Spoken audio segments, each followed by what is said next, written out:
আর এই নিয়মে আস্তাগফিরুল্লাহ পড়লে আপনার ঈমানও চলে যেতে পারে। আস্তাগফিরুল্লাহ পড়লে তো আপনার গুনাহ মাফ হবে দূরের কথা, আপনি যদি এই ভুলটি করে আস্তাগফিরুল্লাহ পড়েন আপনার ঈমান পর্যন্ত চলে যেতে পারে। ম্যাক্সিমাম মানুষ আস্তাগফিরুল্লাহ পড়ার সময় আমরা এই ভুলটি করে থাকি। দেখেন, ইস্তেগফার স্বাভাবিক কোনো জিনিস নয়, ইস্তেগফারের অসম্ভব ফজিলত রয়েছে। ইবনে মাজাহ শরীফে হাদিস এসেছে, আল্লাহর হাবিব সাল্লাল্লাহু আলাইহি ওয়াসাল্লাম তিনটি পুরস্কার ইস্তেগফারের জন্য জানিয়েছেন। আল্লাহর হাবিব সাল্লাল্লাহু আলাইহি ওয়াসাল্লাম জানিয়েছেন, মাল্লাযিমাল ইস্তেগফারের সাথে যে ব্যক্তি লেগে থাকে, ওয়ারযুকহু হাইসু লা ইয়াহতাসিব, এমন জায়গা থেকে আল্লাহ তাকে পুরস্কার দেয়, রিজিক দেয় যা সে কল্পনাও করে নাই।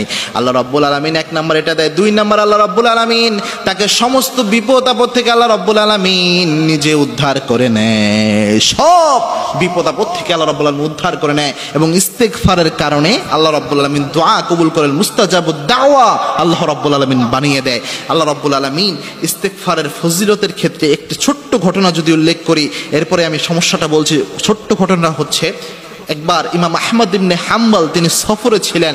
সফরে থাকা অবস্থায় তিনি এক জায়গায় রাতে তিনি চিন্তা করলেন এশার নামাজ পড়ে মসজিদে আজকে অবস্থান করব।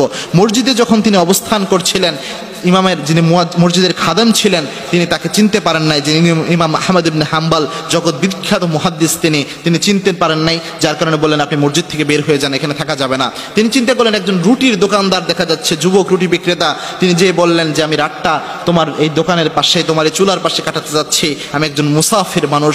ওই রুটি বিক্রেতা ছিলেন আল্লাহওয়ালা, তিনি বলেন আহলান ওয়া সাহলান, অবশ্যই আপনি এখানে রাত কাটাতে পারেন, সমস্যা নেই। ইমাম আহমদ ইবনে হাম্বল লক্ষ্য করলেন ওই রুটি বিক্রেতা যখন যে কাজই করে তখনই পরে আস্তাগফিরুল্লাহ, যখন তিনি রুটি তা দেয় তখন পরে আস্তাগফিরুল্লাহ, যখন যে কাজ করছে তখনই পড়ছে আস্তাগফিরুল্লাহ। ইমাম আহমদ ইবনে হাম্বল তিনি অবাক হয়ে গেলেন, তিনি চিন্তা করলেন যুবক সব সময় আস্তাগফিরুল্লাহ পড়ে কেন? ওই যুবক ইমাম আহমদ ইবনে হাম্বল বলেন, যুবক তুমি সব সময় আস্তাগফিরুল্লাহ পড়ে এর কোনো উপকার তুমি পেয়েছো কিনা? ওই যুবক বলছেন আমি আল্লাহর অনেক উপকার পেয়েছি, অসম্ভব ফজিলত আমি পেয়েছি, সব দোয়া আমি আল্লাহ রাব্বুল আলামিনের কাছে করেছি, আমার সব দোয়া আল্লাহ কবুল করেছেন, শুধু একটি দোয়া আল্লাহ আমার কবুল করে নাই, আল্লাহ আমার মুস্তাজাবুদ দাওয়া বানিয়েছেন, একটি দোয়া আল্লাহ কবুল করে নাই। ইমাম আহমদ ইবনে হাম্বল বলছেন কোন দোয়া আল্লাহ তোমার কবুল করে নাই? ওই যুবক বলছেন আমি আল্লাহর কাছে দোয়া করেছিলাম এই জামানার শ্রেষ্ঠ আলেম, শ্রেষ্ঠ মুহাদ্দিস ইমাম আহমদ ইবনে হাম্বলের সাথে যেন আমার একটাবার সাক্ষাৎ হয়ে যায়, এই দোয়াটাই আল্লাহ আমার কবুল করে না।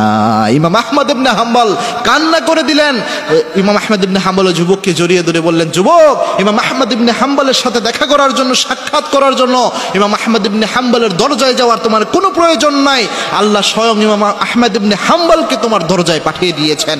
সুতরাং ইমাম আহমদ ইবনে হাম্বলকে ওই যুবক জড়িয়ে ধরলেন এবং কপালে চুমু এঁকে দিলেন। ইমাম আহমদ ইবনে হাম্বলের এই ঘটনা থেকে পাওয়া যায় যদি কেউ ইস্তেগফার পড়ে আল্লাহ রাব্বুল আলামিন মনের আশা পূরণ করে দেয়। ইস্তেগফার আস্তাগফিরুল্লাহ পড়ার সময় অনেকে আস্তাগফিরুল্লাহ পড়েন, ক উচ্চারণ করেন, তাহলে অর্থ হয়ে যায় আল্লাহ রাব্বুল আলামিনের উপর আমি কুফরি করলাম, আল্লাহর কাছে মাপ চাওয়া তো দূরের কথা, এর অর্থই পরিবর্তন হয়ে যায়। এজন্য যখনই আপনি আস্তাগফিরুল্লাহ পড়বেন গ উচ্চারণ করবেন, অর্থাৎ আস্তাগফিরুল্লাহ আস্তাগফিরুল্লাহ আস্তাগফিরুল্লাহ, এভাবে গ দিয়ে উচ্চারণ করবেন। ক দিয়ে যদি উচ্চারণ করেন, আস্তাগ যদি পড়েন, তাহলে আপনার অর্থ হয় আমি আল্লাহর উপর কুফরি করলাম, আল্লাহর বিধানের উপর কুফরি করলাম, তখন অর্থ পরিবর্তন হয়ে যায় এবং আস্তাগফিরুল্লাহর ফজিলত তো আপনি পাবেনই না, বরং আপনার আমলনামায় আল্লাহ রাব্বুল আলামিন গুনাহ উঠিয়ে দিতে পারেন।